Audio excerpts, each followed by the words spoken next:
In a ruling that might shock observers, not only for its disconnection from the state constitution, but also for its dismissal of free association and its decoupling from the foundations of tort law, a California judge has found the pastor and staff of a San Jose church guilty of violating 2020 Santa Clara County lockdown edicts. And the judge has ordered the house of worship to pay the government $1.2 million in fines.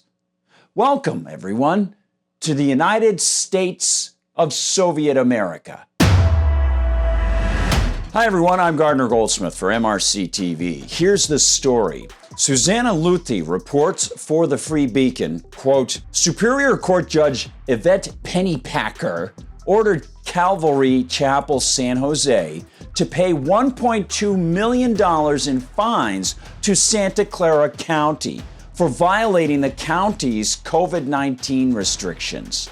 Pennypacker's decision is the latest development in a lengthy legal battle between the church and the county, which imposed some of California's most stringent pandemic, wink wink, restrictions. Ah yes, those magic euphemisms.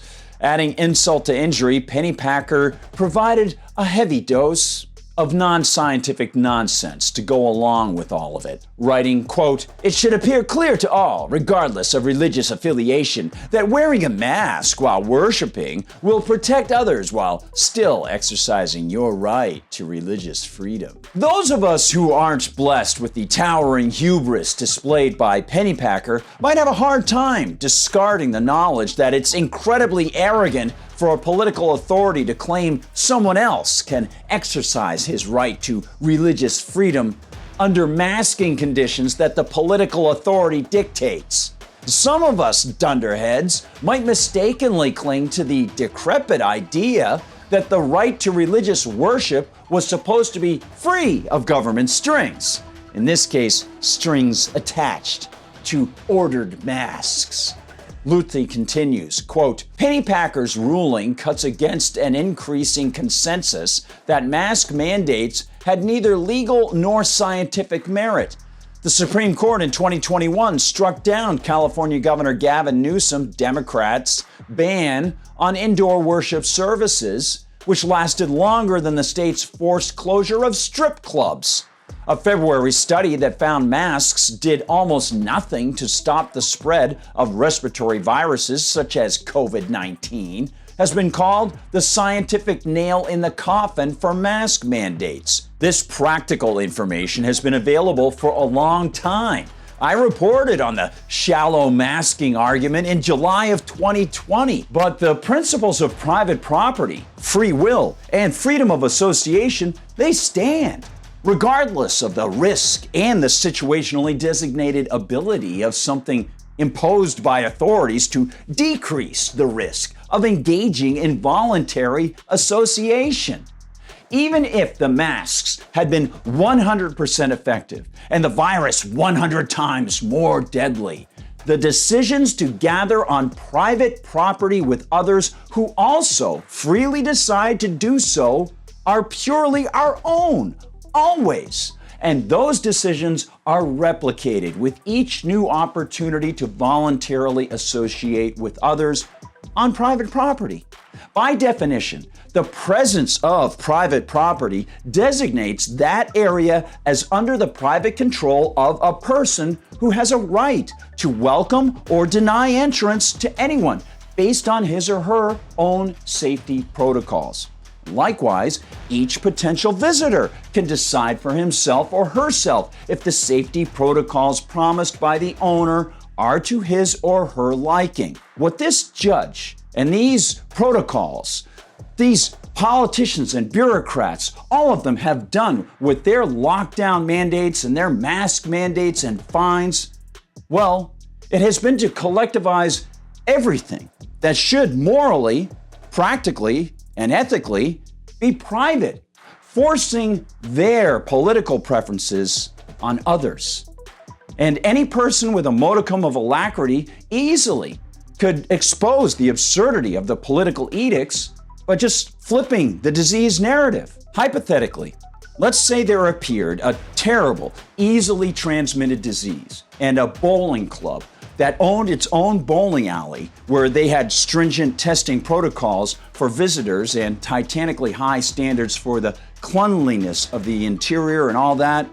Well, let's say that all of a sudden a bureaucrat or politician or judge decided to tell that club that they had to admit anyone at much lower standards of cleanliness, and that they had to allow those people to engage in risky behavior that the owners of the club didn't think was wise.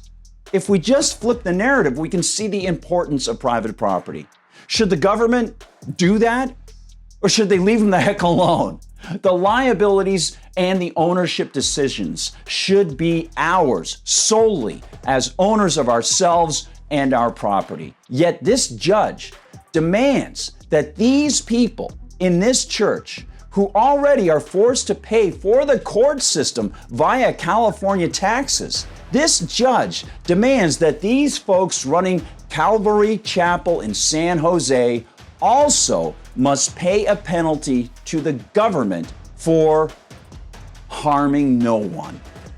Writes Luthi, quote, "The church's legal saga began in May 2020, 2 months after it was shuttered in the initial wave of COVID lockdowns. Pastor Mike McClure announced he would open his doors to congregants, many of whom say the ability to attend church saved them from addiction, despair, and possibly death.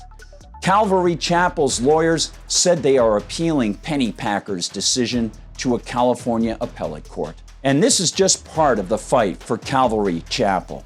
They have, for over a year, been involved in another legal action, and that one is already in front of the federal courts in the Ninth Circuit. And aspects of it reveal the shocking extent to which agents of the government have been willing to breach our rights. The church has filed a separate federal lawsuit against Santa Clara officials that is pending in the Ninth Circuit Court of Appeals.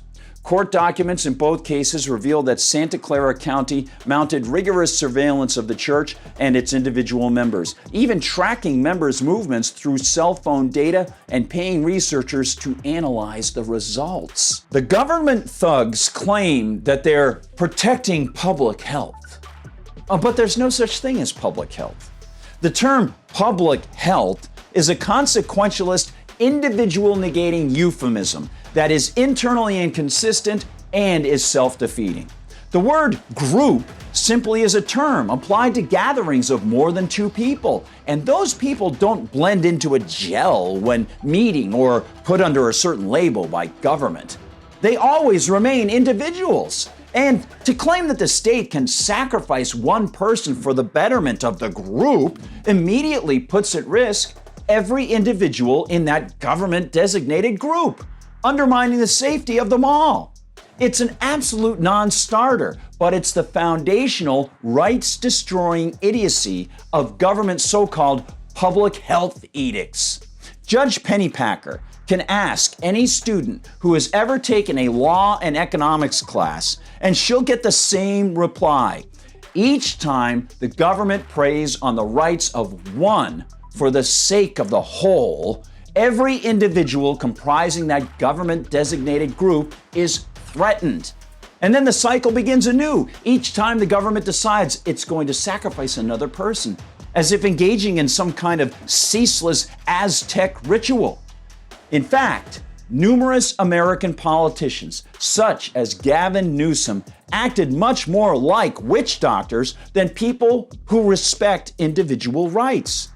And though it might shock many contemporary Americans to discover the truth that the First Amendment only applies to Congress and actually allows states to interfere with speech and religious gatherings, Newsom should know that the California Constitution overtly forbids the state government from interfering in free speech or the free practice of religion. Gavin Newsom didn't seem to care at all, and Judge Pennypacker appears just as disinterested in this important ruling. On appeal, this case might ask the members of the Ninth Circuit Court on the federal level, and then eventually, perhaps, might ask the justices of the Supreme Court if they care. Hey, thank you for watching, everybody. Please like and subscribe, especially on Rumble, where they don't censor us. Thank you again for going to MRCTV.org. That's MRCTV.org. And while you're there, please consider contributing to the Media Research Center. We'll see you on Instagram and TikTok, and on Twitter and in Facebook. And of course, if you want to find me, I'm on Gab as @GardnerGoldsmith and on Twitter as @GardGoldsmith. For MRC TV, I'm Gardner Goldsmith.